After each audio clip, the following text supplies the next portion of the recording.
अस्सलाम वालेकुम dear students. आज का जो लेक्चर नंबर 4 है NEET finishing touch question express. पहला जो लेक्चर हमने दिया यूनिट्स एंड डायमेंशंस, उसके बाद काइनेमेटिक्स और तीसरा लेक्चर दो वो लॉज ऑफ मोशन। आज का जो 4th लेक्चर है वो वर्क एनर्जी एंड पावर पे है। तो let start from question number 1। So question number 1 is a particle moves from a position from a point minus 2 I cap plus 5 j cap to 4 j cap plus 3 k cap. तो particle move हुआ from this position to this position, ठीक? When a force of 4 I cap plus 3 j cap Newton, when a force of 4 I cap plus 3 j cap Newton is applied, what you have to find how much work has been done by the force. देखो particle पे force लगा, एक particle पे force लगा कितना 4 आई cap plus 3 जे cap, और इसकी जो पोजीशन वेक्टर है उसका पोजीशन वेक्टर जो है वो चेंज हुआ minus 2 I cap plus 5 J cap to 4 J cap plus 3 K cap. What you have to find work done by the force. You know work done by the force जो होता है, work done by force जो है आपने class में कराया है कि when the position vector of a particle changes from r1 to r2 under the action of a force F, then the work done by the force is work is equal to F dot delta R. और ये delta R कैसे हम निकालते हैं? Delta R निकालते हैं हम R2 minus R1. Delta R is equal to R2 minus R1. अब जरा देखो, अगर मैं आपको बोलूं पोजीशन कहां से कहां तक पार्टिकल की चेंज हुई, पोजीशन हुई यहां से चेंज टू यहां, तो इसका मतलब ये R2 हुआ, ये R1 हुआ. तो देयरफॉर जो डेल्टा आर आएगा हमारा वो आएगा R2 is 4 j cap plus 3 k cap minus R1 जो है आपका minus 2 I cap plus 5 j cap. तो जो डेल्टा आर आएगा हमारा वो आएगा 4 j cap plus 3 k cap minus minus plus 2 I cap minus plus minus 5 j cap. तो ये आएगा आपका twice I cap 4 j minus 5 j, तो minus j cap plus 3 k cap. This is delta R. तो अब आपको work निकालनी है, वर्क इज सीधे F डॉट डेल्टा आर. तो F क्या है आपका? शाबाश, जरा देखो F ये है आपका फोर्स, ये है 4 I cap plus 3 j cap. इसको डॉट करना है इसके साथ, जरा करो डॉट. 4 2s आर I को I के साथ 4 2s आर 8, तो 8. अच्छा, plus 3 j minus j, plus minus minus, तो माइनस 3 1s आर 3. अच्छा, यहाँ पे k है लेकिन यहाँ पे k है ही नहीं, यहाँ पे k 0 है तो k का आएगा ही नहीं. 8 minus 3 is 5 joule. So the work done by the force is 5 joule. So the option C is the correct. Option C is the correct. This option is the correct option. Now the next question.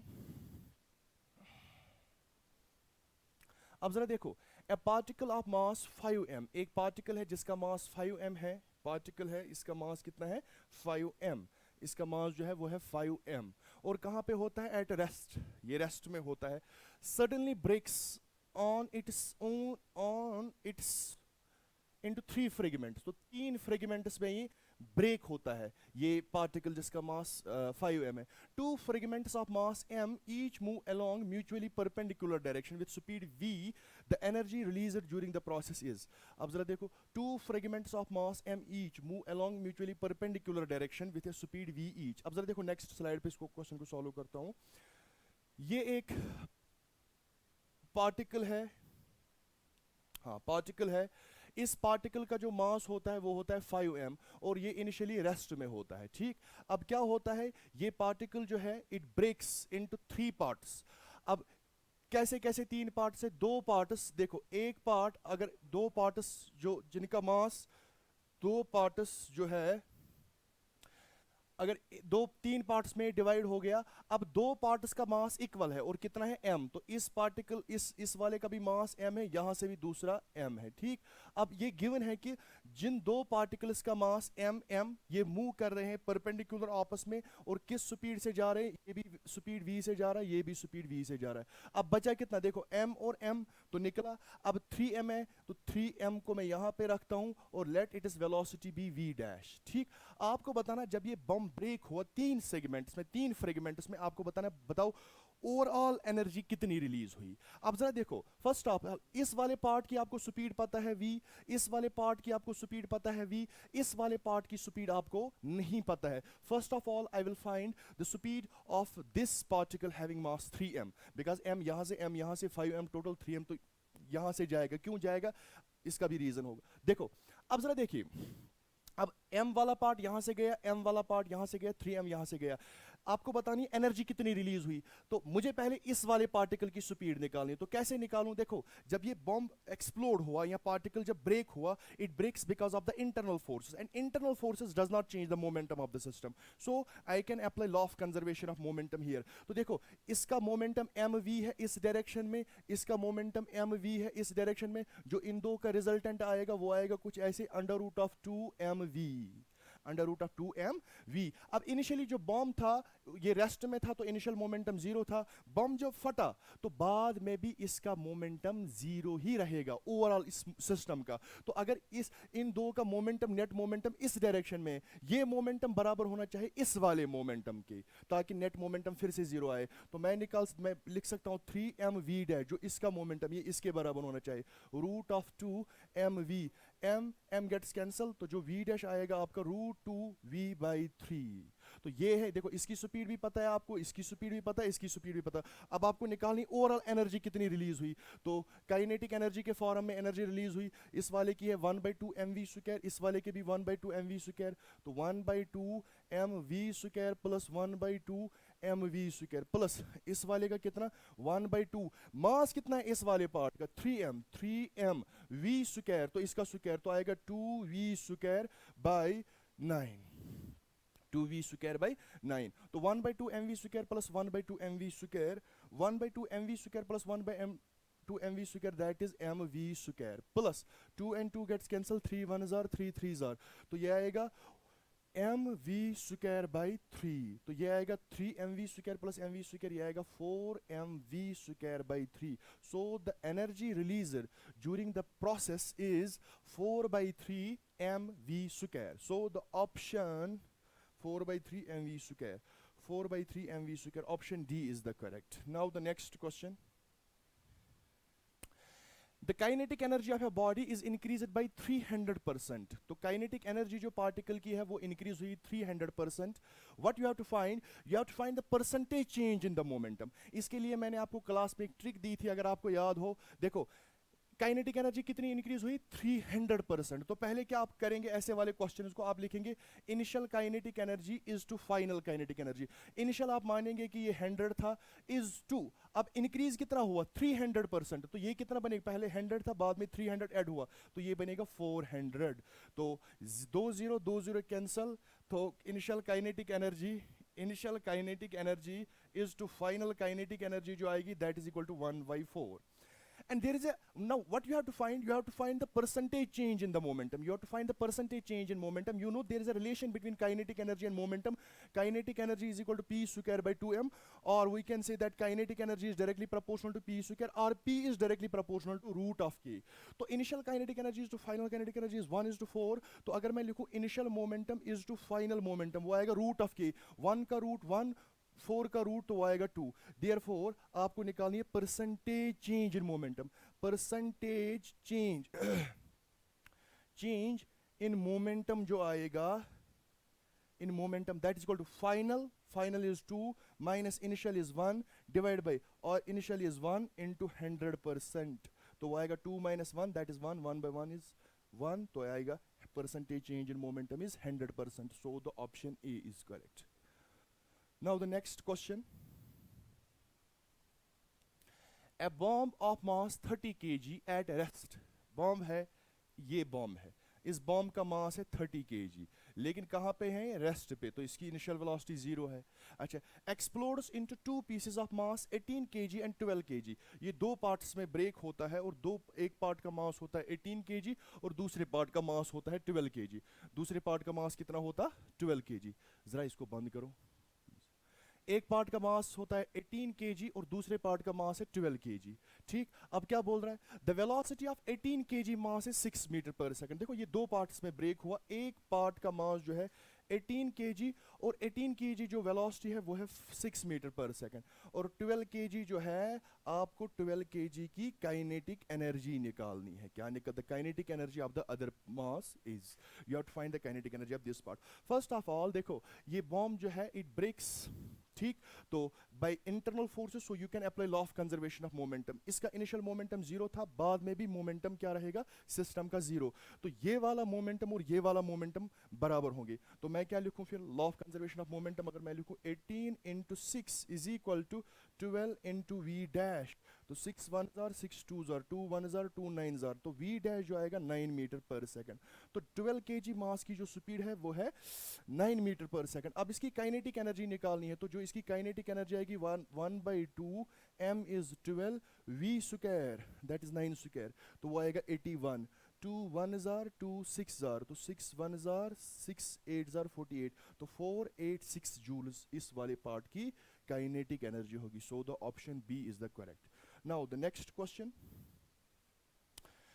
अच्छा, a body of mass 3 kg is under a constant force which causes a displacement s in it in meters in it given by s is equal to 1/3 t square. So displacement is a function of time here, ठीक, where t is in seconds, work done by the force in 2 seconds it. What you have to find? You have to find the work done by the force in the 2 seconds.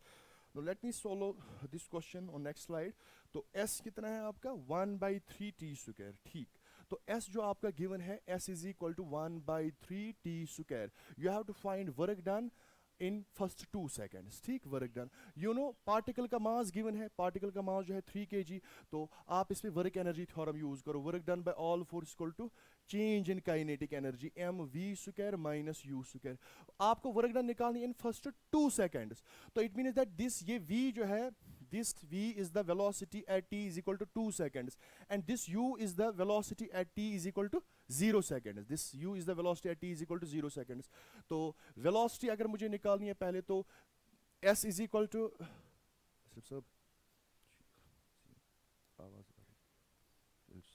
देखो s is equal to 1/3 t square, ठीक, s is equal to 1/3 t square. तो पहले मैं क्या निकालूं, पहले मैं velocity निकालूं, और आपको पता है वेलोसिटी जो होगी वो होगी ds/dt, तो वो आएगा 2/3t, ठीक, 2/3t। तो देखो वर्क आपको निकालनी है, तो वर्क आएगी बराबर 1/2 m v square minus u square. You have to find the work done by the force in first 2 seconds. So this v is the velocity at t is equal to 2 seconds, and this u is the velocity at t is equal to 0 seconds, because you have to find work done from 0 seconds to t, from 0 seconds to 2 seconds. No, at t is equal to 2, अगर मैं आपको बोलूं बता velocity कितनी आएगी, that is simply equal to 4/3 meter per second. At t is equal to 0, what is velocity, velocity आएगी बराबर 0, because 0 multiple everything is 0। तो वर्क जो आएगी वो आएगी 1/2 m is 3 v square, velocity at t is equal to 2 seconds, वो आएगा इसका स्क्वायर, तो आएगा 16/9, 2 1 जार 2 8 जार 3 1 जार 3 3 जार, तो 8/3 joule is the work done by the force in first 2 seconds, 8/3 joule. So the option D is the correct. Now the next question. Achha. A force F acting on an object varies with distance x as shown here. So this is the graph between force and distance x, ठीक। The force is in Newton, force जो है Newton में, and displacement जो है वो meters में, ठीक। What you have to find the work done by the force in moving the object from x is equal to 0 to x is equal to 6 meter. What you have to find? You have to find the work done by the force from x is equal to 0 to x is equal to 6. You know work done is the area under force and displacement graph. तो अगर आपको work निकालनी है, आपको इसका area निकालना है, कुछ नहीं करना है। तो ये वाला एरिया जो है, इसका एरिया कितना आएगा, तो ये आएगा, इसका ये वाला 3 है, ये वाला 3 3 3 are 9, तो ये वाला इसका ये वाला एरिया 9। अब ये वाला पार्ट, ये वाला पार्ट, ये तो ट्रायंगल है, इसका जो एरिया आएगा 1/2 base that is 3 into height that is 3, तो ये आएगा 3 3 are 9 9/2, तो ये आएगा 4.5, ठीक। अब कितना आएगा फिर इसका 9, हाँ, तो 13.5। So the option B is the correct, because you have to find work done, तो वर्क आएगा बराबर 9 total area, 9 plus 4.5, that is equal to 13.5 joule. So the option B is the correct. Next question. Achha. देखो a position dependent force F is equal to 7 minus 2x plus 3x square, ये position dependent force है, ठीक। Acts on a small body of mass 2 kg, तो body का जो मास है वो कितना है 2 kg, ठीक। Acts on a body of mass 2 kg and displacement and displace it from x equal to 0 to x equal to 5 metre, the work done in joules is, कुछ नहीं करना है, वर्क डन आपको निकालनी है। आपको पता है ये देखो, ये फोर्स जो है, force is a function of x, force is a function of x, तो इसका मतलब जो ये फोर्स है इट इज़ वेरिएबल फोर्स, तो आप इसमें ये नहीं करोगे use F into S, because force constant नहीं है, वेरिएबल फोर्स है। तो अगर आपको वर्क निकालनी है तो आपको ये वाली इक्वेशन यूज करनी, F X D X, X one to X two, बस अब इंटीग्रेशन करनी आनी चाहिए आपको। तो ये आएगा एफ एक्स के बदले मैं लिखूँ 7 minus 2x plus 3x square into D X, limit कहाँ से कहाँ दूँ मैं इसको, मुझे कहाँ से कहाँ तक निकालना है, 0 से लेके 5 तक, 0 से लेके 5 तक। आई होप कि ये इंटीग्रेशन ये आपको सॉल्व करना आएगा। चलो कर ही देता हूँ मैं। तो ये आएगा, आप इसको ऐसे लिख सकते हो, देखो इसको मैं जल्दी जल्दी इंटीग्रेट करूँ तो ये आएगा 7, ठीक, बाहर निकलेगा dx, dx तो d और इंटीग्रल कैंसल x, तो x का अपर लिमिट जो आएगा वो आएगा 5 माइनस लोअर लिमिट 0, ठीक। अच्छा माइनस फिर 2, तो 2 बाहर आएगा x dx, तो x स्क्वायर बाई 2, तो x स्क्वायर का अपर लिमिट 25 बाई 2, ठीक। अच्छा प्लस 3, अच्छा x स्क्वायर, तो x स्क्वायर dx की इंटीग्रेशन x क्यूब बाई 3, तो x cube 5 5 are 25, 25 into 5 is 125, तो ये आएगा आपका, ज़रा देखो 2 and 2 3 and 3, तो 30 ये आएगा आपका 35 माइनस 25 प्लस 125, ठीक। तो ये आएगा आपका 125 माइनस 25 द, तो ये आएगा आपका 135, सो the option A is the correct 135, तो इसको अब देख लेना 135 आएगा। तो नेक्स्ट क्वेश्चन, हाँ अच्छा, acetone is tied to a string of length L. Acetone is tied to a string of length L and is whirled in a vertical circle with the other end of the string as the center. At a certain instant of time, the acetone is at the lowest position and has a speed u. The magnitude of the change in velocity as it reaches a position where the string is horizontal, g is the acceleration due to gravity. जरा देखो question कैसा है, बिल्कुल आसान है। ये string है, इस स्ट्रिंग की लेंथ जो है L, यहाँ पे इसकी वेलोसिटी u है। अब क्वेश्चन बोल रहा है कि जब ये स्ट्रिंग हॉरिजॉन्टल बनेगी, let the velocity of this bob be v. What you have to find? You have to find the change in velocity. Change in velocity when the particle, when the bob is moving from O to A, when the bob is moving from O to A, when the bob is moving from O to A, when the bob is moving from O to A. अब जरा देखो क्या करना है, मुझे change in velocity निकालनी है। यहाँ पे मुझे वेलोसिटी गिवन है v, लेकिन यहाँ पे मुझे पता नहीं वेलोसिटी क्या है जब ये जब स्ट्रिंग हॉरिजॉन्टल बनेगी। तो first of all I will find this v, तो by applying law of conservation of energy, तो यहाँ पे जो इसकी पास एनर्जी है वो है काइनेटिक एनर्जी 1/2 mu स्क्वायर, तो यही कन्वर्ट होगी जब यहाँ पे पहुँचेगा ये पार्टिकल बॉब, तो इसका यहाँ पे काइनेटिक एनर्जी भी है, पोटेंशियल एनर्जी भी है, तो मैं लिखूँ 1/2 mv square plus potential energy जो है mgh, और ये इस कितना ऊपर है L, तो ठीक। तो ये आएगा आपका 1/2, देखो अब मैं क्या करूँ, m और m गेट्स कैंसल, तो ये 2 से मल्टीप्लाई दो दोनों साइड से, तो बनेगा u square is equal to v square plus 2gl, तो v स्क्वायर जो आएगा that is u square minus 2gl, तो जो v आएगा that is equal to under root of u square minus 2gl. This is the velocity of the bob when the string becomes horizontal. Now you have to find the change in velocity. Change in velocity जो होती है that is final velocity minus initial velocity, means final velocity, velocity at this point A minus velocity at O, ठीक। तो final velocity, velocity at A जो है वो है ये वाली, कितनी है, under root of u square minus 2gl, लेकिन डायरेक्शन क्या है, अपवर्ड, तो मैं लिखूंगा यहाँ पे j cap, minus velocity at O that is u I cap. तो मुझे मैग्नीट्यूड निकालना है चेंज इन वेलोसिटी का, तो वो आएगा under root of this square, तो आएगा u square minus 2gl plus this square तो आएगा यू स्क्वायर। तो अब देखो u square plus u square is 2 u square, तो 2 कॉमन करो तो ये बनेगा u square minus G L. This is the change in velocity. 2 into u square minus gl is the change in velocity. So the option 2 u square minus gl. So the option A is the correct option.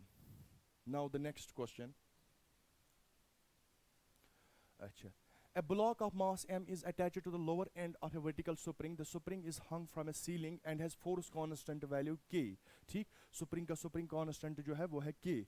अब उसके बाद क्या बोल रहे हैं? The mass is released from rest with the spring initially unstretched. ठीक, the maximum extension produced in the length of the spring will be. The question is like this. देखो ये यहाँ पे spring है, स्प्रिंग का स्प्रिंग कांस्टेंट जो है के, यहाँ पे ब्लॉक है। और देखो अब इनिशियली जो स्प्रिंग होती है बेसिकली पहले अनस्ट्रेचड मींस ये होती है नेचुरल लेंथ में। तो जब आपने ब्लॉक को रिलीज किया यहाँ से, तो जाहिर सी बात है स्प्रिंग नेचुरल स्टेट में नहीं रहेगी। तो स्प्रिंग का क्या होगा, इस वाले ब्लॉक पे जो है फोर्स है नीचे की ओर mg। ठीक, तो because of this mg this block will accelerate in downward direction. लेकिन जितना ये नीचे जाएगा, जितना ये नीचे जाएगा, उतना ही स्प्रिंग फोर्स भी इस पे इस ब्लॉक पे लगेगा। और जितना ब्लॉक नीचे जाएगा उतना ही स्प्रिंग फोर्स इंक्रीज होगा। और एक टाइम ऐसे आएगा जब ब्लॉक पे mg और स्प्रिंग फोर्स एक दूसरे को बैलेंस करेंगे, और वो वाली पोजीशन बनेगी मीन पोजीशन, या इसको बोलेंगे हम इक्विलिब्रियम पोजीशन। ठीक, लेकिन देखो यहां से लेके यहां तक जो कौन सा वाला फोर्स ज्यादा था, mg, और इस वाले पॉइंट पे mg और kx बराबर बने। लेकिन mg यहां से लेके यहां तक ज्यादा था, यहां से लेके यहां तक ज्यादा था as compare to spring force. तो इसका मतलब ब्लॉक एक्सेलरेट हुआ डाउनवर्ड डायरेक्शन में। तो अगर ब्लॉक एक्सेलरेट डाउनवर्ड डायरेक्शन में हुआ तो ब्लॉक की वेलोसिटी इंक्रीज हुई continuously from this point two this point. तो यहां पे ब्लॉक की जो वेलोसिटी है वो मैक्सिमम है, लेकिन नेट फोर्स जीरो है। तो अगर ब्लॉक की वेलोसिटी मैक्सिमम है, नेट फोर्स जीरो है, बिकॉज ऑफ द इनर्शिया, ये ब्लॉक यहां पे नहीं रुकेगा। The block will, because of inertia the block will overshoot this position. तो ब्लॉक नीचे जाएगा, फॉर एग्जांपल यहां तक गया। लेकिन अब यहां पे mg और kx बराबर थे। अब जैसे ही ब्लॉक नीचे जाएगा स्प्रिंग फोर्स ज्यादा होगा जैसे ही ब्लॉक यहां से लेके यहां तक जाएगा।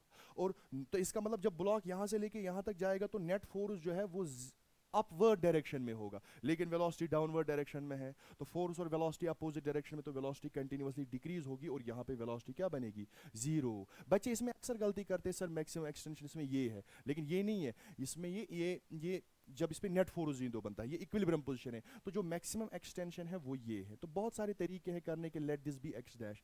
पहले आप law of conservation of energy, जब ब्लॉक यहाँ से लेके यहाँ तक गया, इसमें पोटेंशियल एनर्जी डिक्रीज हुई कितनी, mg x डैश। अब ये कहाँ जाएगी, ये स्प्रिंग में स्टोर होगी in the form of potential energy. तो ठीक है, तो 2 mg x एक कैंसिल होगा is equal to k x dash. तो x डैश जो आएगा that is equal to 2 mg by k। और याद रखना इसमें जो ये वाला पार्ट होगा ये होगा mg by k, ये वाला पार्ट भी कितना होगा mg by k। असल में ये ब्लॉक SHM करेगा, ठीक है ना। मीन पोजीशन ये होगी amplitude mg by k mg, लेकिन जो टोटल एक्सटेंशन स्ट्रिंग में हुआ mg by k that is 2 mg k। अब you can simply apply law of conservation work energy theorem. Work done by all force equal to change in kinetic energy. जब block यहाँ से लेके यहाँ तक चला, इस पे एक तो स्प्रिंग फोर्स लगा, work done by spring force is -1/2 k x dash का होल स्क्वायर, और दूसरा इस पे ग्रेविटेशनल फोर्स लगा and work done by gravity is mg x dash is equal to change in kinetic energy. यहाँ भी इसकी काइनेटिक एनर्जी जीरो है, यहाँ भी इसकी kinetic energy zero. mg x dash is equal to 1/2 k x dash का whole square. एक x cancel हुआ तो x डैश जो यहाँ से भी आएगा 2 mg by k। जैसे मर्जी है वैसे करो। तो x डैश जो आएगा that is equal to 2 mg by k। So the next question, correct option जो होगा इसका वो होगा option A 2 mg by k। अच्छा, क्वेश्चन नंबर नेक्स्ट देखो। A mass of 0.5 kg moving with a speed of 1.5 meters per second on a horizontal smooth surface collides with a nearly weightless spring of force constant K is equal to 50 Newton पर metre. देखो ये spring constant है आपको given इस spring का। अब आपको क्या निकालना है, the maximum compression of the spring would be. अब जब बॉल यहां से आएगी तो ये स्प्रिंग को कंप्रेस करेगी, ठीक है, तो आपको निकालना है मैक्सिमम कंप्रेशन। तो देखो स्प्रिंग तब तक कंप्रेस होगी, स्प्रिंग तब तक कंप्रेस होगी जब तक बॉल की वेलोसिटी है, और अब आपको निकालना है मैक्सिमम कंप्रेशन। मैक्सिमम कंप्रेशन का मतलब हुआ कि जब बॉल किस में आएगी, रेस्ट में आएगी, बिकॉज जब ये इसके साथ कोलाइड करेगा ना, ये इसको तब तक कंप्रेस करता रहेगा, तब तक कंप्रेस करता रहेगा जब तक ना इसकी वेलोसिटी जीरो बनेगी, ठीक। तो हो क्या रहा है यहाँ पे, बेसिकली यहाँ पे आपको energy, law of conservation of energy apply करना है, कुछ नहीं। देखो मैक्सिमम कंप्रेशन, जब मैक्सिमम कब कंप्रेस होगी, जब इसकी वेलोसिटी जीरो बनेगी। तो इसकी वेलोसिटी अगर जीरो बनेगी तो इसका मतलब इसकी काइनेटिक एनर्जी भी जीरो बनेगी। तो बेसिकली आपको law of conservation of energy, यहाँ पे जो इसकी काइनेटिक एनर्जी है वो स्प्रिंग की पोटेंशियल एनर्जी में कन्वर्ट होगी।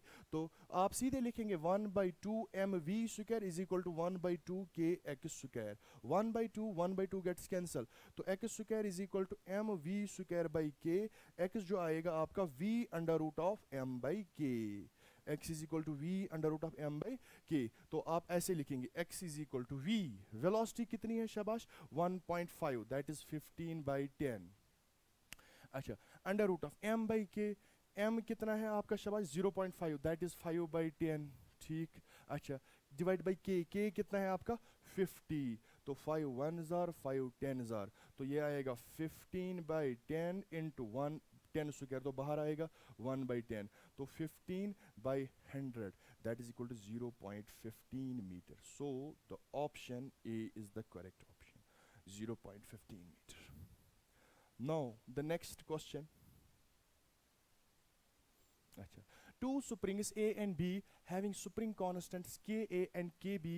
Ka is given that it is equal to 2 times Kb, or stretched by applying force of equal magnitude, ठीक। If energy stored in spring A is Ea, then energy stored in B would be। देखो ये दो springs है, यहाँ पे मैं दो springs बनाऊं, ये spring A है और ये spring B है, ये spring A है, ये spring B है। अब वहीं से बोल रहा है कि spring constant जो spring A का है वो 2 times है than the spring constant of B, तो इसका spring constant 2 के मानो, इसका spring constant K मान लो, क्योंकि इसका spring constant डबल है इससे। अब देखो, अब दोनों springs को मैंने स्ट्रेच किया by applying the same force, यहाँ पे भी F, यहाँ पे भी F। तो क्वेश्चन बोल रहा है अगर इस वाले में जो पोटेंशियल एनर्जी स्टोर होगी वो EA है, तो इसमें जो है आपको बताना, बताओ इसमें कितनी होगी, EB आपको निकालना है इन टर्म्स ऑफ EA, ठीक। देखो कुछ नहीं करना है, फर्स्ट ऑफ ऑल अगर मैं आपको बोलूं बताओ, देखो जब आपने फोर्स इक्वल लगाया दोनों स्प्रिंग्स पे, तो एक्सटेंशन दोनों में सेम नहीं होगा, क्यों, क्योंकि इन दो स्प्रिंग्स का स्प्रिंग कांस्टेंट डिफरेंट है। तो पहले क्या करूं मैं, जो इस वाले पहले मैं EA देखता हूं कि इसमें कितनी एनर्जी स्टोर हुई। EA जो होगा वो होगा 1/2, क्योंकि आपको पता है पोटेंशियल एनर्जी जब स्प्रिंग में स्ट्रेच या कंप्रेस होगा, potential energy 1/2 kx square spring में स्टोर होता है, तो 1/2 k कितना है इसका 2k x स्क्वायर। अब x मुझे इसका पता ही नहीं है x, बट आपने स्प्रिंग इक्वेशन पढ़ी, स्प्रिंग फोर्स पढ़ा होगा, F जो होता है बराबर दैट इज kx मैग्नीट्यूड, तो x जो आएगा बराबर F बाई k। तो इसका अगर मैं मानता हूं फॉर एग्जांपल इसमें एक्सटेंशन हुआ x, लेकिन x मुझे गिवन ही नहीं है, तो x को मैं लिखूं in terms of given quantities F and k, तो x आएगा मुझे बराबर देखो k 1/2 k x स्क्वायर, तो वो आएगा F square by k square, लेकिन k कितना है इसका 2k, तो वो बनेगा 4k स्क्वायर। तो अब देखो 2 and 2 gets cancel, it is f square k, अच्छा एक k और एक k कैंसल होगा, तो f square divided by 4k, ये पोटेंशियल एनर्जी स्टोर हुई इन स्प्रिंग A में, F स्क्वायर बाई 4k। अब मैं देखूंगा B में कितनी स्टोर होगी, तो जरा देखो B में कितनी होगी, EB जो होगी वो होगी 1/2, इसका spring constant K x square, तो वो आएगा F square by K square, तो एक K इसके साथ कैंसिल, तो ये आएगा F square by 2K, this is EB। अच्छा अब मैं क्या करूं, अब मैं डिवाइड करूं दो इक्वेशंस को, ठीक है। तो जरा देखो यहाँ तो सीधे यहाँ से F स्क्वायर बाई K है ना, तो जरा मुझे बोलो यहाँ से, चलो डिवाइड ही करता हूँ, वैसे आप लोगों को समझ आता है। तो EA कितना आया आपका F स्क्वायर बाई 4K, देखो EA जो आया आपका ई ए जो एनर्जी ए में स्टोर हुई एफ स्क्वायर बाई 4k, जो एनर्जी बी में है वो कितनी I F square by 2k, F square by 2k, F square by 2k।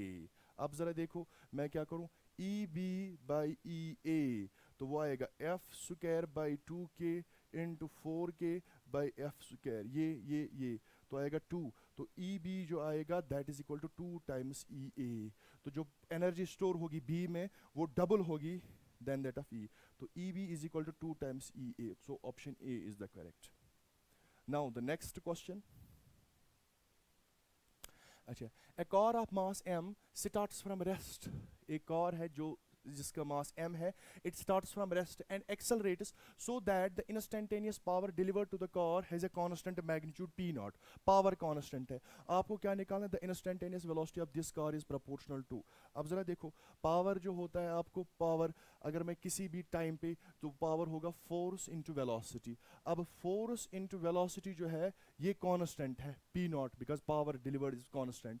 अब जरा देखो आपको क्या निकालना है, वेलोसिटी किसके, तो फोर्स को मैं लिख सकता हूँ m dv by dt, mass into acceleration v is equal to p naught, तो ये आएगा v dv is equal to p naught dt by m, तो इसको इंटीग्रेट करो, तो जब टाइम जीरो होता था velocity zero, let after time t the velocity v, तो ये बनेगा आपका v square by 2 is equal to p naught by m, बाहर आएगा dt की इंटीग्रेशन तो t, तो v स्क्वायर जो आएगा that is equal to 2 p naught t by m, और वेलोसिटी जो आएगी that is under root of 2 p naught t by m, so velocity is directly proportional to root of t, velocity is directly proportional to root of t, so the option is b, t raised power 1 by 2।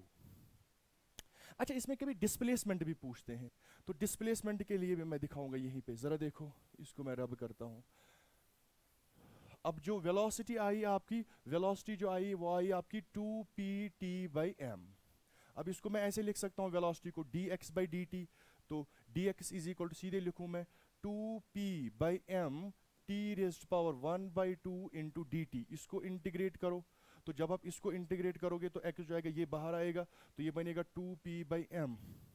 अच्छा, t raised power 1 by t integration क्या होगी, वो होगी t raised power 3 by 2, 3 by 2 लेकिन 2 by 3, तो x देखो 2 constant, p constant, m constant, 2 constant, 3 constant, तो याद रखना जब कांस्टेंट पावर ऐसे क्वेश्चन होगा तो वेलोसिटी होगी directly proportional to root of t, लेकिन अगर डिस्प्लेसमेंट पूछेगा displacement is proportional to t raised power 3 by 2, ठीक, ये याद रखना, x is proportional to t raised to power 3 by 2 and v is proportional to t raised to power 1 by 2।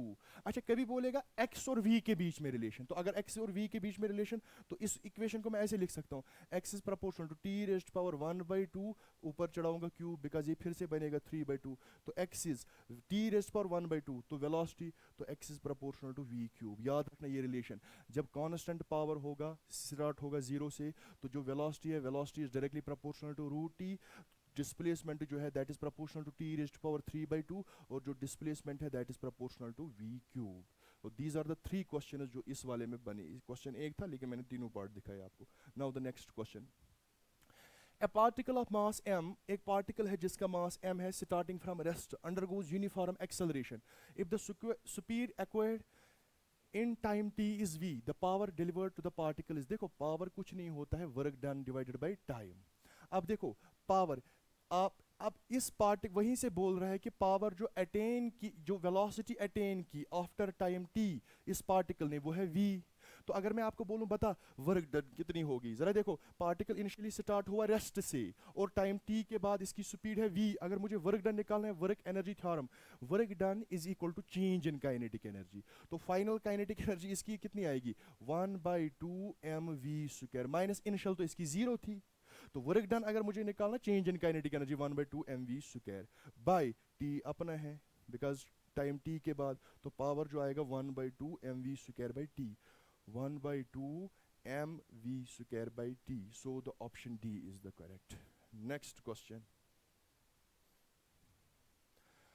अच्छा, two spheres A and B of masses m1 and m2 respectively collide, A is initially at rest and B is moving with velocity v along the x-axis after collision। जरा देखो question कुछ ऐसा है, देखो ये एक ball है, ये बॉल एक है, ये दूसरी बॉल है, ठीक। इस वाले बॉल की जो वेलोसिटी है वो है v। अब ये वाली बॉल कौन है? Two spheres A and B of masses m1 and m2, ठीक, respectively. A is initially at rest, देखो A is at rest initially, और A का मास क्या है? m1, तो A रेस्ट में है, तो ये A बॉडी हुई, ये रेस्ट में है, और इसका मास कितना है? m1। ये B है, इसका जो मास है वो है m2, ठीक। ये है, इसमें कंफ्यूजन होता है, बच्चा पहले ही A और B बना देता है। लेकिन अब क्वेश्चन क्या बोल रहा है? अच्छा ये नेक्स्ट है, पीछे वाला क्वेश्चन है हमारा। ये देखो, to spheres A and B of mass m1 and m2 respectively collides. A is at rest initially and B is moving with velocity v along the x-axis. After collision B जो है, after collision के बाद B की जो velocity है वो है v by 2 in a direction perpendicular to the original direction, ठीक। The mass A moves after the collision in the direction. देखो अब जो ये जब इन दो के बीच में कोलिजन होगा तो B जो है, B कुछ इस डायरेक्शन में चला गया, B जो है, ये B जो है, इसकी वेलोसिटी इस डायरेक्शन में है v by 2, तो मास है इसका m2। आपको बताना, बताओ A कहाँ से जाएगा? तो देखो आप दूर से ही प्रेडिक्ट कर सकते हो A कहाँ से जाएगा, ज़रा देखो। अब अगर मैं आपको बोलूं, बता कोलिजन से पहले जो मोमेंटम होता है वो किस डायरेक्शन में? वो तो खाली x डायरेक्शन में होता है, y डायरेक्शन में तो इनिशियली जीरो होता है, लेकिन फाइनली कोलिजन के बाद B अपर डायरेक्शन में गया। तो जाहिर सी बात है कि देखो momentum before collision along y direction is zero, तो momentum after collision along y direction भी जीरो ही होना चाहिए। और इनिशियल मोमेंटम जो होता है या मोमेंटम जो होता है बिफोर कोलिजन वो खाली x डायरेक्शन में होता है, तो कोलिजन के बाद भी x डायरेक्शन में ही मोमेंटम होना चाहिए। तो जाहिर सी बात है कि A को यहाँ से जाना पड़ेगा। क्यों? देख ये मोमेंटम इसका ऐसे होगा, एक कंपोनेंट इसका ऐसा होगा और दूसरा कंपोनेंट ऐसे होगा। जो ये वाला कंपोनेंट है ये उस वाले मोमेंटम को क्या करेगा? कैंसल करेगा, तो नेट मोमेंटम इसका ये रहेगा जो इस मोमेंटम के बराबर होगा। Let me solve this, let this angle be theta, आपको यही एंगल थीटा निकालना है। तो पहली बात ये नेगेटिव होगा। जरा देखो अब ये m1 है, m1, तो let its velocity be v, let its velocity be v, ठीक। v1 मानो इसकी वेलोसिटी, v1 मानो इसकी वेलोसिटी, ठीक। अब जरा देखो, या मैं हाँ m1v मोमेंटम है इसका इस डायरेक्शन में, तो इसके मैं दो कंपोनेंट्स दूंगा, तो ये वाला कंपोनेंट जो आएगा इसका वो आएगा m1v1 cos ऑफ थीटा, तो मैं लिखूंगा फिर। और दूसरा कंपोनेंट इसका ये आएगा, ये वाला कौन सा आएगा? m1v1 sin ऑफ थीटा, तो मैं लिखूं फिर m1v1 sin ऑफ थीटा जो है, m1v1 sin ऑफ थीटा जो है ये आएगा मेरा बराबर, शाबाश, m1v1 sin ऑफ थीटा जो है ये आएगा बराबर आपके m2v/2, ठीक। अच्छा m1v1 sin ऑफ थीटा आएगा बराबर m2v/2, तो ये वाला जो है m1v1 cos of theta, because ये इसके बराबर क्यों रहेगा? बिकॉज इनिशियल मोमेंटम जो था, momentum before collision along y direction, वो जीरो था, तो बाद में भी जीरो ही बनना चाहे तो वो तो तभी होगा जब ये वाला मोमेंटम और ये वाला मोमेंटम बराबर होगा। यही लिखा मैंने m1v1 sin theta is equal to m2v/2। अब m1 x direct initial momentum कितना है x डायरेक्शन में, वो आएगा m2v, तो फाइनल मोमेंटम कितना आएगा m1v1 cos थीटा, तो ये वाला मोमेंटम मोमेंट इनिशियल, तो law of conservation of momentum, momentum before collision along x direction is equal to momentum is equal to momentum after collision along x direction, तो आएगा m1v1 cos of theta is equal to m2v, this is equation first, this is equation second, divide the two, m1v1, तो ये आएगा tan theta is equal to m2 cancel v, तो ये आएगा 1/2, theta जो आएगा that is equal to tan inverse 1/2। लेकिन आप देखो A is moving, जो A है ना, A इस डायरेक्शन में गया below the x axis, below the x axis, ये देखो below the x axis, तो थीटा जो इसका करेक्ट ऑप्शन होगा ना वो होगा ये, theta is equal to tan inverse -1/2, because this is moving below the x direction, so the option D is the correct, ठीक। Theta is equal tan inverse -1/2 the x axis, because ये below the x axis है। अच्छा, now the next question. अब देखो, a mass m is moving horizontally along the x axis with velocity v, ठीक। ये देखो यहाँ पे मैं इसको सॉल्व करूंगा, ये देखो is moving with mass m, it is moving with velocity v along the x direction and sticks to a mass of 3m moving vertically upwards along the y direction, तो यहाँ से 3m mass है, ये move हो रहा है upward direction में, किस वेलोसिटी से? शाबाश, vertically upwards with a velocity of 2v। ठीक, अब आपको क्या बताना, the final velocity of the combination. जब ये दो बॉल्स, देखो ये यहाँ से ये एक यहाँ से आया मास पार्टिकल, ये दूसरा मास पार्टिकल, तो यहाँ पे ये स्टिक हो जाते हैं। स्टिक होने के बाद जब ये स्टिक हो गए तो इसका मास जो आएगा 3m, दैट इज 4m।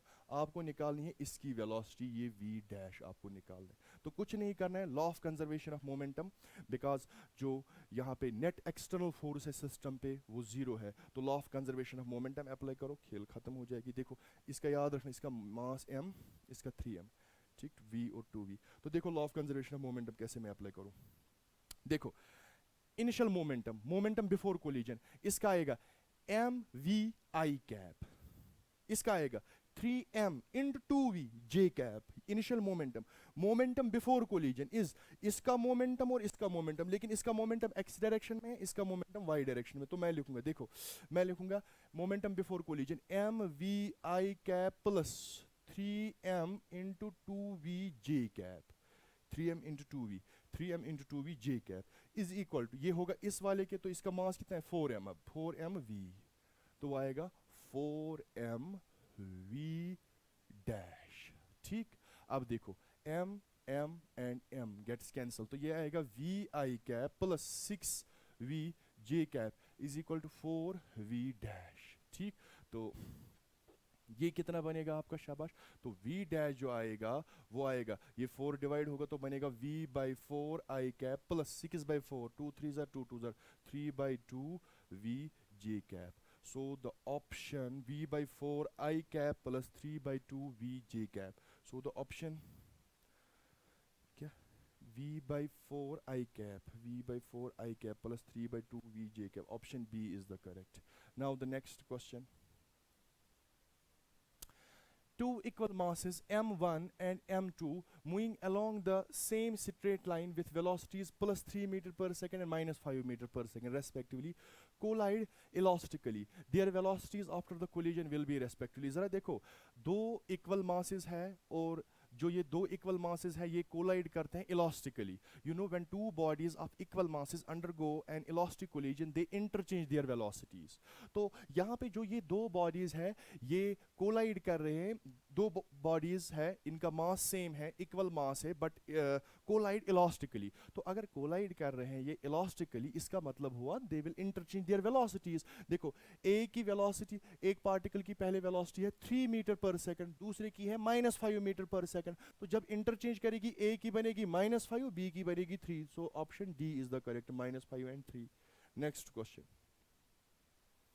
अच्छा, a metal ball of mass 2 kg, एक मेटल बॉल है इसका मास जो है वो है 2 kg। ठीक, बिल्कुल सही। Moving with a speed of 36 kilometre per hour, 36 kilometre per hour, so go 36 into 5 by 18 metre per second, so go 10 metre per second, 10 metre, 36 into 5 by 18, हाँ 10 मीटर पर सेकंड। ठीक, अच्छा, has a head on collision with a stationary ball of mass, यहाँ पे दूसरी ball होती है इसका मास 3 kg होती है लेकिन ये रेस्ट पे होता है। ठीक, अच्छा, if after collision both the balls move as a single mass, देखो ये इंपॉर्टेंट है, after the collision both the balls move as a single mass, तो it means that two bodies after collision sitting together. तो you know दो bodies, अगर दो bodies के बीच में कोलिजन हुआ और अगर दो बॉडीज सिटिक होगी तो इसका मतलब कोलिजन कौन सा है, परफेक्टली इनइलास्टिक, परफेक्टली इनइलास्टिक। और आपको क्या बताना है, loss in kinetic energy in the collision. तो देखो मैं आपको एक इक्वेशन दूंगा, चाहे कोई भी कोलिजन है, लॉस इन काइनेटिक एनर्जी, हालांकि लॉस तो इसी में होगी इनइलास्टिक या परफेक्टली इनइलास्टिक में, लॉस इन काइनेटिक एनर्जी होता है 1/2 m1 m2 divided by m1 plus m2 into u1 minus u2 का whole square into 1 minus E square. Collision कौन सा है, परफेक्टली इनइलास्टिक। तो फॉर परफेक्टली इनइलास्टिक आपको पता है परफेक्टली इन इलास्टिक अगर है तो इसका मतलब E0 है, तो जो लॉस आएगी ना वो आएगी 1/2 m1 m2 divided by m1 plus m2 into u1 minus u2 का होल स्क्वायर, तो ये 1 - 0। तो अब देखो मास कितना है, अब कुछ नहीं करना, वैल्यूज डालना, इसका मास 2, इसका मास 3, लेकिन ये u2 भी 0 है, ये हुआ u1, इसकी वेलोसिटी u1, तो ये हुआ u2, u2 भी 0 है। तो ज़रा देखो क्या क्या बनेगा, 1/2, 3 इंटू 2 6, 5, 3 + 2 5, u1 कितना है 10 माइनस 0, तो 10 स्क्वायर, तो ये आएगा 3/5 इंटू 100, तो 5 1s are 5 2s are, तो ये आएगा 60 joule. Loss in kinetic energy is 60 joule. So the option D is the correct. Next question. A cord is used to lower vertically a block of mass m at a distance d at constant downward acceleration of g/4. Then the work done by the cord is, देखो question कैसा है, ये basically question ऐसा है कि ये यहाँ पे होती है सिटरिंग, या इसको कॉर्ड बोलो, यहाँ पे होता है ब्लॉक, इसका मास m है, ठीक। अब ये क्या होता है कि ये ब्लॉक जो है, ये सिस्टम जो है, ये डाउनवर्ड डायरेक्शन में एक्सेलरेट होता है with acceleration g/4। Now what you have to find, you have to find the work done by the cord on the block, या ऐसे बोलो आप, work done by the string on the block, by the string on the block. अब जरा देखो इस block पे कितने फोर्सेस लग रहे हैं, दो, एक तो mg डाउनवर्ड डायरेक्शन में और दूसरा t टेंशन अपवर्ड डायरेक्शन में। ये basically what is this t, t is the force exerted by the cord on the block. So you have to find the work done by the cord. It means that you have to find work done by this T.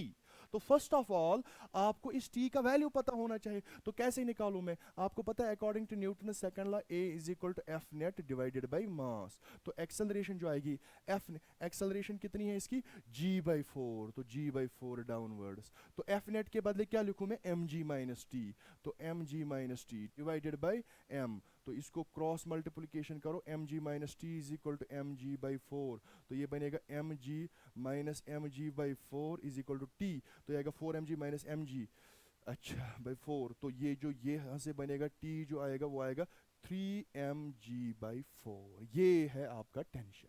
अब देखो अब ये कितना नीचे आया, कितना नीचे आता है, ये आता है डिस्टेंस d नीचे आता है ये ब्लॉक, तो आपको निकालनी है वर्क। अब देखो work done by the cord, cord इस पे टी फोर्स लगाता है अपर डायरेक्शन में, लेकिन ब्लॉक का डिस्प्लेसमेंट डाउनवर्ड डायरेक्शन में, तो when force and displacement are in opposite direction, आपको पता है जो वर्क होती है बराबर माइनस एफ आर, तो माइनस एफ कितना है आपका 3mg/4 और r कितना है d, तो minus 3mgd, minus 3mgd/4, so option D is the correct. Next question. The two blocks in an Atwood machine have masses 2 kg and 3 kg. The work done by the gravity during the 4th second after the system is released from rest is, देखो Atwood machine means पुली है, ये देखो ऐसे पुली है, इस वाल यहाँ से जो मास है वो है 2 kg, यहाँ से जो मास है ये है 3 kg, ठीक।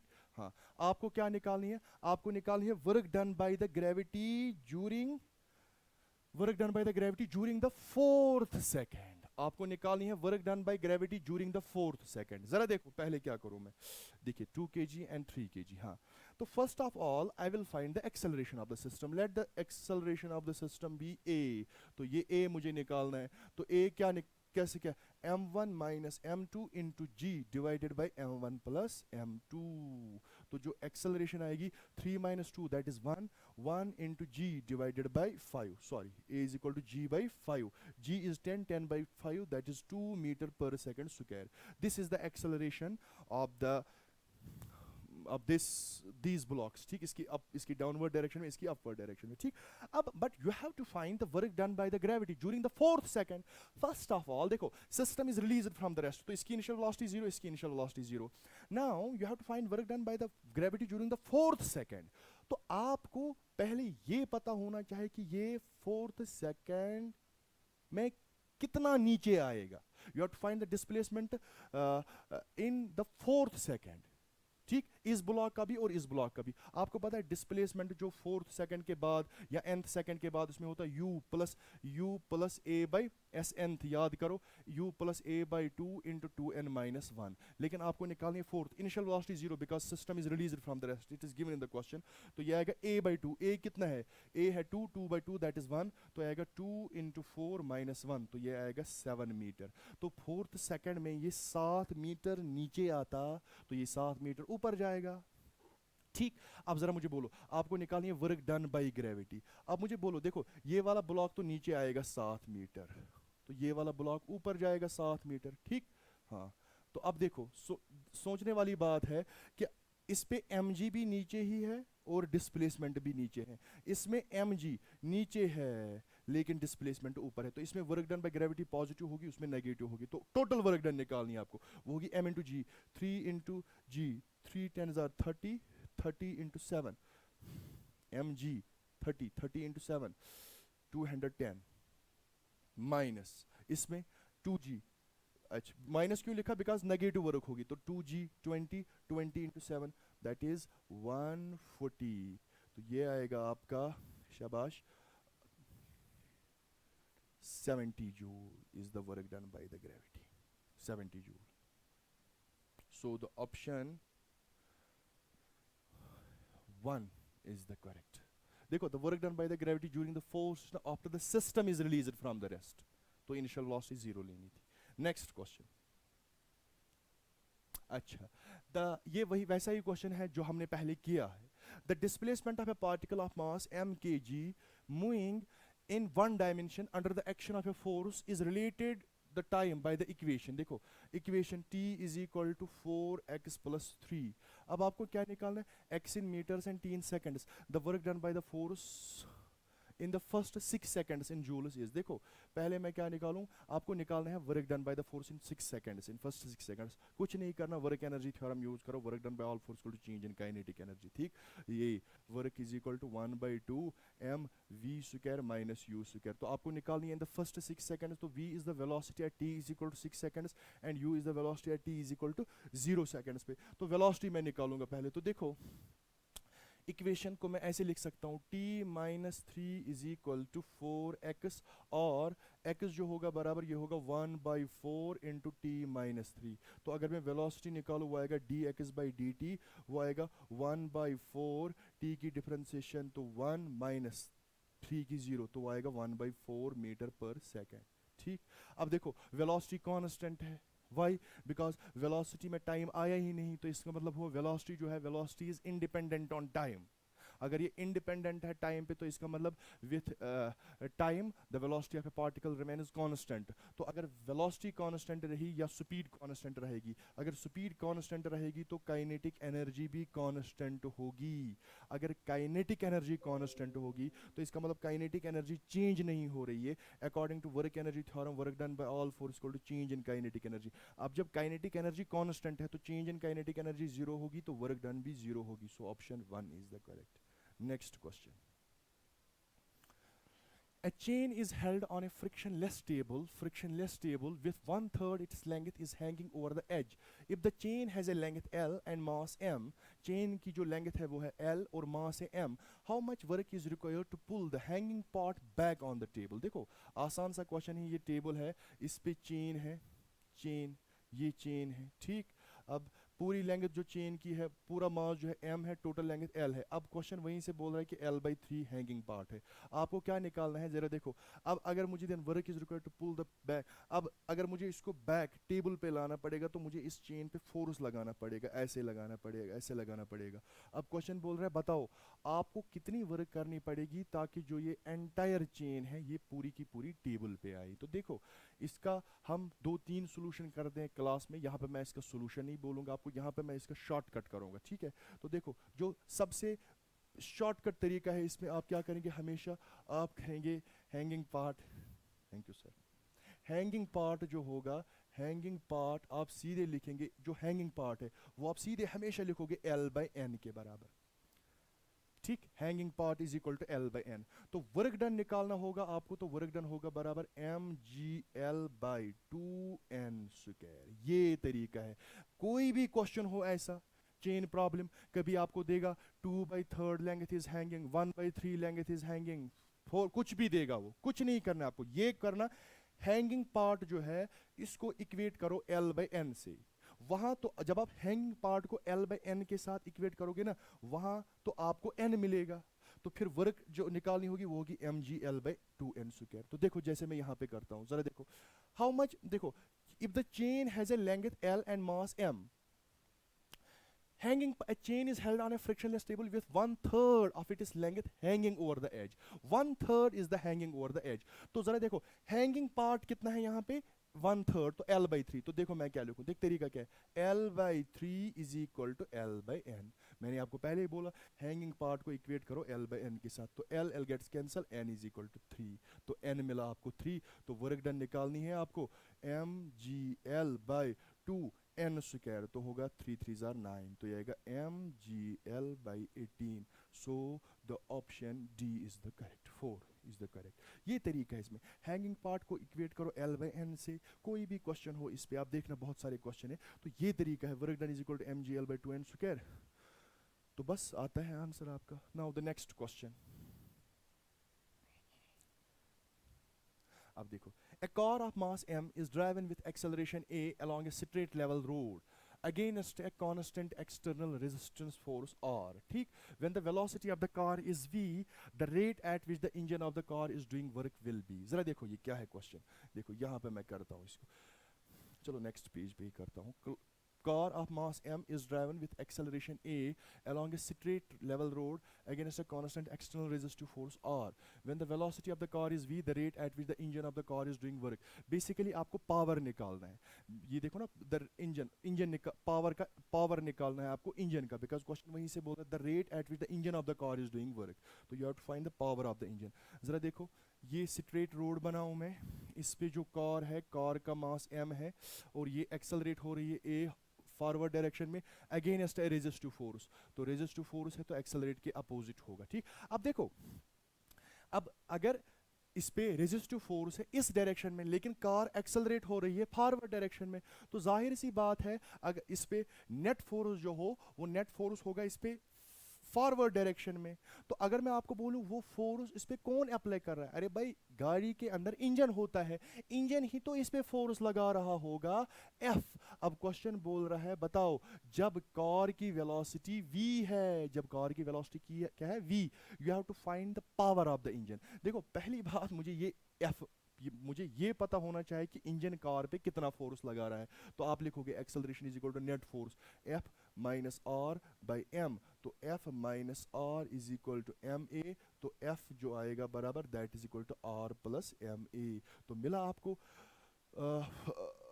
the force this F is the force exerted by the engine on the car, R plus ma. Now you have to find the power when the velocity of the car is v. अब देखो force जो engine इस पे लगा रहा है वो forward direction में है, वेलोसिटी भी कार की है फॉरवर्ड डायरेक्शन में, तो जो पावर होगा F dot v, that is force and velocity in the same direction, तो FV. तो F कितना है, R plus ma into velocity v. This is the power of the engine, R plus ma into v. R plus ma into v. So the option 3 is the correct. R plus ma into v. Now the next question. A particle of mass m is thrown with speed u at an angle of theta with the horizontal. The average power imparted by the gravitational force until it strikes the ground. Question कुछ इस तरह से है, ये ground है, आपने यहाँ से पार्टिकल जिसका मास m है इसको आपने प्रोजेक्ट किया with velocity u at an angle theta, तो पार्टिकल कुछ ऐसे जाएगा. आपको क्या निकालना है, जरा देखो, आपको पता है जब पार्टिकल परफॉर्म कर रहा है प्रोजेक्टाइल मोशन तो इस पे एक फोर्स होता है, that is gravitational force. Now what you have to find, you have to find the average power imparted by the gravitational force until it strikes the ground. You know average power आपको निकालना है, तो average power जो होगा that is work done divided by time, work done divided by time. But अब जरा देखो, particle जो है वो प्रोजेक्ट किया आपने इस पॉइंट से और ग्राउंड को हिट किया यहाँ पे. अगर मैं आपको बोलूँ what is the total work done by gravity when a particle moves from this point to this point, you know work done by gravity is 0. Why? Because gravitational force is a conservative force and work done by conservative force in a closed path is equal to 0. तो यहाँ से लेके यहाँ तक work जो होगी positive होगी, negative होगी माइनस mgh, यहाँ से लेके यहाँ तक प्लस mgh, तो टोटल वर्क जो आएगी वो आएगी 0. तो 0 वर्क है डिवाइडेड बाई टाइम, तो 0 divided by anything is equal to 0. So the work done by the gravitational force until it strikes the ground is 0. Next question. A particle of mass m is given a velocity u on a rough horizontal surface of friction coefficient mu. ठीक, what you have to find the average power imparted by the friction until it stops is. देखो question कुछ इस तरह से है, ये rough surface है और इस पे ब्लॉक है, इस ब्लॉक का मास m है, इसकी वेलोसिटी u है. ठीक, इसकी वेलोसिटी क्या है u, इसकी वेलोसिटी u है, इसकी वेलोसिटी क्या है u है, इसकी वेलोसिटी u है। तो जरा देखो, अब क्वेश्चन बोल रहा है जो सरफेस है नीचे वो रफ है, coefficient of friction is mu. अब आपको क्या बताना, the average power imparted bye the friction until it stops. तो अब इस ब्लॉक पे फ्रिक्शनल फोर्स होगा पीछे की ओर, वेलोसिटी आगे की ओर है, तो वेलोसिटी इसकी डिक्रीज होगी डिक्रीज होगी डिक्रीज होगी, और यहाँ पे इसकी वेलोसिटी जीरो बनेगी। ठीक, आपको क्या निकालना है, you have to find average power. You know average power जो होगा work done divided by time. अगर मैं आपको बोलूँ what is work done, work done होती है चेंज इन काइनेटिक एनर्जी। अब देखो इनिशियली इसकी काइनेटिक एनर्जी जो है वो है 1/2 mu², फाइनल जो है वो है 0। तो अगर मैं बोलूँ बता इसमें कितना चेंज हुआ काइनेटिक एनर्जी, तो आप बोलेंगे सर 1/2 mu² डिवाइडेड बाई यहां से लेके यहां तक इसको कितना टाइम लगा। देखो यहां से लेके यहां तक जब ये चला, work done by friction is 1/2 mu², because इतनी काइनेटिक एनर्जी चेंज हुई। अच्छा, आर और एम जी भी है लेकिन उनकी वजह से वर्क जीरो है। अब आपको टाइम निकालना है यहां से लेके यहां तक कितना टाइम लगेगा, वो आपको पता है। Equation first, v is equal to U plus A T, final velocity zero, initial u है, acceleration is minus mu G into T, T जो आएगा that is u by mu G. तो यहां पे रखो u by mu G, u by mu जी।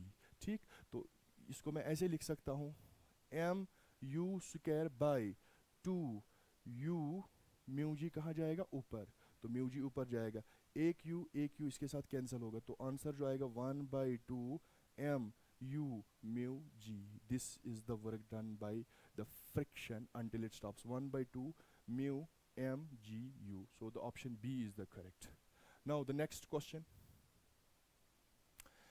अच्छा, the potential energy of a particle in a force free field is, potential energy जो है it is given as u is equal to a by r² minus b by r, where a and b are positive constants and r is the distance of the particle from the center of the field. For the stable equilibrium the distance of the particle is, देखो मैं next page पे इस पे करता हूँ, u is equal to a by r², u is equal to a by r² minus b by r. What you have to find, you have to find the, for the stable equilibrium the distance of the particle is। देखो equilibrium के लिए पहले मैं u को ऐसे लिख सकता हूँ, a r minus 2 b r minus 1। ठीक, अब आपको पता है स्टेबल इक्विलिब्रियम, चाहे इक्विलिब्रियम कोई भी हो, इक्विलिब्रियम के लिए कंडीशन होती है du by dr जो है वो जीरो के बराबर होना चाहिए। तो अगर आप स्टेबल इक्विलिब्रियम होगा d² u by dr² जो है वो पॉजिटिव होना चाहिए, जीरो होगा तो न्यूट्रल होगा, नेगेटिव होगा तो अनस्टेबल इक्विलिब्रियम होगा। लेकिन आपको r निकालना है such that the particle is in, जहां पे पार्टिकल इक्विलिब्रियम है। तो आपको पता है इक्विलिब्रियम के लिए कंडीशन है कि du by dr is equal to zero, तो पहले मैं du by dr ही निकालूंगा, तो वो a ऐसे ही आएगा, 2 नीचे आएगा, r -3 बनेगा, minus minus plus b r -2, तो ये आएगा, इसी को मुझे इक्वेट करना है जीरो के बराबर, तो ये आएगा -2a by r³ plus b by r² is equal to zero. तो b by r² is equal to 2a by r³, तो r² कैंसिल, तो यहाँ पे एक r बचेगा, तो r जो आएगा 2a by b। This is the position wire particle is in equilibrium, 2a by b, so the option b is the correct. Next question. अब देखो, a shell is fired from a cannon with a velocity v meter per second at an angle theta with the horizontal direction. At the highest point in its path, it explodes in two pieces of equal mass. One of the piece retraces its speed, the cannon, and the speed in meter per second of the other piece immediately after the explosion is। देखो ये आपने यहाँ से शल को project करते हो, शल को जिसका मास m है, इसको आपने वेलोसिटी u से प्रोजेक्ट किया एट एन एंगल थीटा, तो शल ऐसे जाएगी। अब हाईएस्ट पॉइंट पे क्या होता है इस शल का, इसकी वेलोसिटी जो आएगी u cos थीटा। अब हाईएस्ट पॉइंट पे ये एक्सप्लोड होती है इनटू टू इक्वल पार्ट्स, लेकिन एक पार्ट जो है जिसका मास m/2 है, m/2 वो रिट्रेस करता है इसका पाथ और यहाँ पे जाता है, तो ये गिवन है। लेकिन आपको दूसरे वाला पार्ट जो इसका मास m/2, इसकी वेलोसिटी आपको निकालनी, तो law of conservation of momentum लगाना है। देखो highest point, momentum before collision is equal to momentum after collision. तो जरा देखो इसका मोमेंटम जब ये हाईएस्ट पॉइंट पे होता है पहले, तो वो आएगा M U cos theta I cap, because X direction में होता है, is equal to momentum after collision. अब जरा देखो, एक पार्ट जो है m/2 ये रिट्रेस करता है इसकी पाथ, तो इसका मतलब इसकी वेलोसिटी u cos थीटा ही होनी चाहिए, लेकिन नेगेटिव डायरेक्शन में, तो वो आएगा -m/2 u cos थीटा आई कैप, तो ये इसका मोमेंटम होगा। इस वाले का मुझे पता ही नहीं, plus m/2 let it is velocity be v। देखो m m और m कैंसिल होगा, u cos थीटा आई कैप, अच्छा, प्लस u/2, 2 से मल्टीप्लाई दो दोनों साइड से, तो ये बनेगा 2u cos theta I cap mine is equal to -u cos theta I cap, ये बनेगा प्लस v, तो ये आएगा 3u cos theta I cap is equal to v। तो अगर v का मैग्नीट्यूड आपको चाहिए, that is 3u cos theta, so the option A is the correct. 3v, इसने v लिखा है यहाँ पे, ठीक है ना, मैंने u माना तभी 3v cos theta. Next question, अच्छा, a ball of mass m1 makes an elastic one-dimensional collision with a stationary particle of mass m2. The fraction of the kinetic energy of m1 transferred to m2 is, देखो ये है m1 ball, इसकी velocity जो है पहले, इसकी velocity strikes with head on collision of m2, the fraction of the kinetic energy. ज़रा देखो, इसकी मैं काइनेटिक एनर्जी मानता हूँ फॉर एग्जांपल u1, ये m2 है, इसकी जो वेलोसिटी है u2 दैट इज़ 0। अब क्वेश्चन बोल रहा है कि कोलिजन जो है, कोलिजन इलास्टिक है। जब कोलिजन इलास्टिक है तो फॉर एग्जांपल इलास्टिक कोलिजन के बाद जो m1 की वेलोसिटी है वो v1 है, और जो m2 की वेलोसिटी है वो है v2। अब देखो, आपको पता है इलास्टिक कोलिजन में क्या होता है, kinetic energy before collision is equal to kinetic energy after collision. तो इस वाले की बिफोर कोलिजन काइनेटिक एनर्जी 0 थी, लेकिन कोलिजन के बाद इसकी तो काइनेटिक एनर्जी आ गई। तो बेसिकली हुआ क्या, बेसिकली कोलिजन से पहले जितनी काइनेटिक एनर्जी है उतनी ही बाद में रहेगी। तो अगर इसकी पहले 0 थी, बाद में इसकी आई, तो इसका मतलब हुआ इस वाले बॉडी ने इस वाली बॉडी को अपनी काइनेटिक एनर्जी ट्रांसफर की। आपको अब क्या निकालना है, fraction of transferred kinetic energy. तो जरा देखो मैं कैसे इसको करूं। पहली बात तो मुझे ये v2 पता होना चाहिए कि ये इसकी काइन, देखो अगर मैं बोलूं बता इसने इसको कितनी काइनेटिक एनर्जी दी, अरे भाई उतनी ही दी, इसने कितनी इसको ट्रांसफर की जितनी इसके पास होगी, तो let it is velocity be v2। ये v2 मुझे पता होना चाहिए कितना। आपको पता है v2 के लिए इक्वेशन होती है, अगर आपने ये कोलिजन पढ़ा होगा, वो होता है m2 minus m1 into u2 divided by m1 plus m2 plus twice m1 u1 divided by m1 plus m2। अब ये u2 आपको पता है ये 0 है, तो ये वाली टर्म क्या हो जाएगी, कैंसल। तो v2 जो आएगी वो आएगी बराबर, v2 जो आएगी बराबर twice m1 u1 divided by m1 plus m2। तो यहाँ पे मैं लिख सकता हूँ ना, v2 by u1 is equal to twice m1 divided by m1 plus m2। ये आया मुझे v2 बाई u1। अब अगर मैं आपको बोलूँ फ्रैक्शन कितना होगा, fraction of transferred kinetic energy, fraction of transferred kinetic energy वो कितना होगा। देखो fraction of transferred kinetic energy होगा इसकी काइनेटिक एनर्जी कितनी है या इसने कितनी लूज की, ठीक है ना, इसने उतनी ही लूज की होगी जितनी इसके पास होगी। तो वो लिखूंगा मैं 1/2 m2 v2 square divided bye fraction होता है लॉस डिवाइडेड बाय ओरिजिनल, तो ओरिजिनल कितनी है इसके पास 1/2 m1 u1 स्क्वायर, 1/2 कैंसिल, तो ये आएगा, देखो इस वाले पार्ट को मैं रब करता हूं यहां से, इस वाले पार्ट को, ठीक। अब जरा देखो, तो फ्रैक्शन जो आएगी वो आएगी m2 by m1, m2 by m1 into v2 by v1 का whole square, v2 by u1 देखो इसके बराबर, तो इसका स्क्वायर चढ़ाना, तो बनेगा 4m1 square divided by m1 plus m2 का होल स्क्वायर। तो ये आएगा आपका एक m1 इसके साथ कैंसिल, तो बनेगा 4m1 m2 divided by m1 plus m2 का होल स्क्वायर। ये this is the fraction of transferred kinetic energy from m1 to m2, 4m1 m2 divided by m1 plus m2 का whole square, 4m1 m2 divided by m1 plus m2 का whole square. So the option B is the correct. Now the next question. अब देखो ए sphere of mass m moving with velocity v, एक sphere है, इसका मास कितना है m, और ये किस वेलोसिटी से चल रहा है, with velocity v, enters a hanging bag of sand and stops. If the mass of the bag is m and it is raised by the height h, then the velocity of the sphere was. ठीक, आपको क्या निकालनी है, velocity निकालनी है आपकी sphere की। ठीक, तो ज़रा देखो कैसे करूँ मैं इस क्वेश्चन को।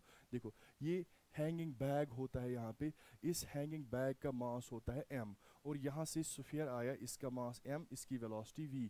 अब जब ये स्फीयर आया ये इसके अंदर, अब देखो स्फीयर जो आया, स्फीयर इसका हिट कर रहा है, और हिट करने के बाद इसके अंदर ही फंस जाता है।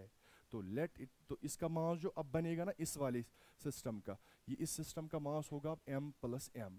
तो let it is velocity here be v dash. अब ये v डैश से दोनों स्फीयर भी और ब्लॉक भी ये ऐसे जाएंगे अपवर्ड डायरेक्शन में, तो ऐसे बनेगा कुछ ही सिस्टम। ठीक, आपको क्या निकालना है, लेट ये वहीं से गिवन है कि ये ऊपर कितना गया, h ऊपर गया, आपको निकालनी है ये v, ये स्फीयर की वेलोसिटी कितनी थी बिफोर, अगर ये ऊपर h गया तो कुछ नहीं करना है। ज़रा देखो जब ये स्फीयर यहाँ से आया, ब्लॉक के अंदर फंस गया और दोनों एक साथ चले, तो इसका मतलब ये स्टिक हो गई कोलिजन के बाद। तो कोलिजन जो है वो परफेक्टली इनलास्टिक है। पहली बात अगर मैं आपको बोलूं, बताइए v डैश, दोनों सेम वेलोसिटी से चल रहे हैं, अब स्फीयर भी और ब्लॉक, अगर मैं आपको बोलूं बता v डैश किसके बराबर होगा, तो v डैश आपको पता ही होता है m1 u1 plus m2 u2 divided by m1 plus m2। तो v डैश जो आएगा, m1 कितना है m, इसकी वेलोसिटी कितनी है v, ठीक, प्लस m2 है m, लेकिन इसकी वेलोसिटी क्या थी बिफोर, वो तो पहले तो रेस्ट में था तो जीरो, तो mv divided by m plus m, this is the velocity of the system after the collision. ठीक, इस वाले सिस्टम की। अब क्या बोल रहा है, अब बोल रहा है कि ये दोनों ब्लॉक भी और स्फीयर भी किस हाइट तक रेज हो गए, h हाइट तक। तो क्या हुआ होगा बेसिकली क्या हुआ, जो यहाँ पे इसके पास, इस सिस्टम के पास काइनेटिक एनर्जी है, ये सारी की सारी किस में कन्वर्ट हो जाएगी, पोटेंशियल एनर्जी में। तो मैं लिखता हूँ 1/2 m plus m v dash का होल स्क्वायर। तो v डैश कितना है, इतना, इसका स्क्वायर तो बनेगा m square v square divided by m plus m का whole square is equal to, potential energy में कन्वर्ट होगा तो m plus m into g into h. ठीक, ये और ये कैंसिल होगा। ठीक, अच्छा ये v आपको निकालना है तो आएगा m square v square is equal to twice m plus m का whole square into g h. तो v स्क्वायर जो आएगा that is equal to twice m plus m divided by ये नीचे m का होल स्क्वायर, बिकॉज इसका भी square है इसका भी स्क्वायर है, और जी एच, v जो आएगा वो आएगा 2gh स्क्वायर के बदले रूट, तो 2gh वो स्क्वायर और ये square cancel, m plus m divided by m। This was the velocity of the sphere before colliding the sand bag, under root of 2gh into m plus m divided by m. So the option root of 2gh m plus m divided by m, हाँ, option A is the correct option. ठीक, now the next question.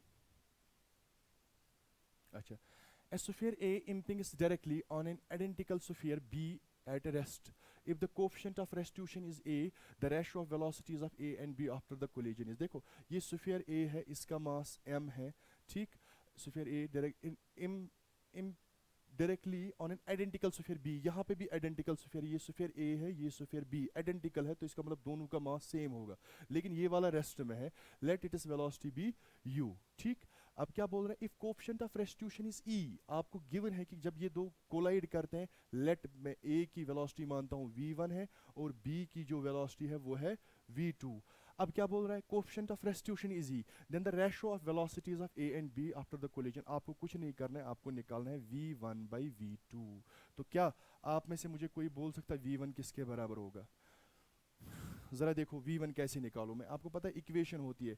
अब ये elastic collision नहीं है, ये inelastic collision, मैं general equation दूंगा आपको v1 और v2 चाहे कोई भी कोलिजन हो, इसके लिए v1 होता है बराबर m1 minus e m2 divided by m1 plus m2 into u1 plus 1 plus e m2 u2 divided by m1 plus m2, ये होता है V1। और V2 क्या होगा, वो होगा M2 minus E M1 divide by M1 plus M2 U2 plus 1 plus E M1 U1 divide by M1 plus M2। अब मैं V1 निकालूंगा पहले, तो जरा देखो V1 क्या आएगा इस केस में।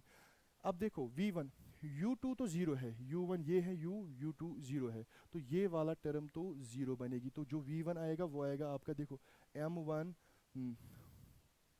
अच्छा M तो सेम है ना, दोनों का मास सेम है, दो, क्योंकि ये गिवन है, मैंने जनरल बोली, लेकिन अब यहाँ से गिवन है आइडेंटिकल स्फीयर्स है, तो दोनों का मास सेम है, तो M कॉमन निकलेगा ऊपर से, तो बनेगा 1 minus e into U1 divided by M1 plus M2, लेकिन M और M बराबर है तो 2M, M और M कैंसिल है, तो V1 जो आया 1 minus E divided by 2 into U1, तो ये आपका मिला V1।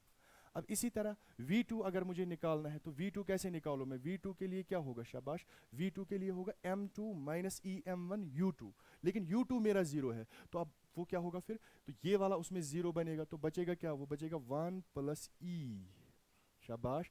यहाँ पे M2 नहीं आएगा, वो आएगा M1 that is M, U1 that is U divided by M plus M that is 2M, तो ये और ये कैंसिल होगा, जो V2 आएगा आपका वो आएगा 1 plus e into you divided by 2, ये मिला आपको V2।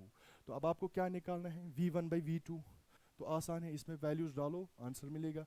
ज़रा देखो इस वाले पार्ट को मैं रब करता हूँ, इस वाले पार्ट को देखो, V1 बाई V2 किसके बराबर आएगा, तो V1 by V2 is equal to 1 minus e into U1 that is U divided by 2 into divide by V2, तो 2 ऊपर जाएगा, 1 plus e into u, 2 u cancel, 1 minus e divide by 1 plus e, this is the answer, 1 minus e divided by 1 plus e, so the option A is the correct. Now the next question and the last question of this series. A ball is dropped from a height h onto a floor and rebounds to a height of h by 16. The coefficient of restitution between the ball and the floor. आपको पता है when you, अगर जब आपने ball को ground पे, ठीक, जब आपने बॉल को ड्रॉप किया, अगर मैं आपको बोलूँगा what is the height attained by the ball after the nth collision, after the nth collision, but if the coefficient of restitution between the ball and the ground is e, तो height attained by the ball after the nth collision होता है e raised to power 2nh, ठीक, where h is the height from which the ball is dropped। अब यहाँ पे देखो, यहाँ पे बोल रहा है ball is dropped from A height h onto a floor and rebounds to a height h by 16, लेकिन तो एक कोलिजन के बाद ही आपने इसको h हाइट से ड्रॉप किया और ये बॉल रिबाउंड हो गई to a height h by 16 after one collision, तो देखो एच एन जो है ना, एच एन जो है आपका ये है h by 16 is equal to e raised power, लेकिन आफ्टर वन कोलिजन तो 2 इंटू एच कितना है h, तो एच हुआ cancel, e square is equal to 1 by 16, जो ई आएगा that is equal to root of 1 by 16, तो वो आएगा 1 by 4, तो 1 by 4 is the coefficient of restitution, so the option B is the correct। This is all about this work, energy and power। okay, अल्लाह हाफिज़, take care और मेहनत करते रहो, ठीक है, अल्लाह हाफिज़।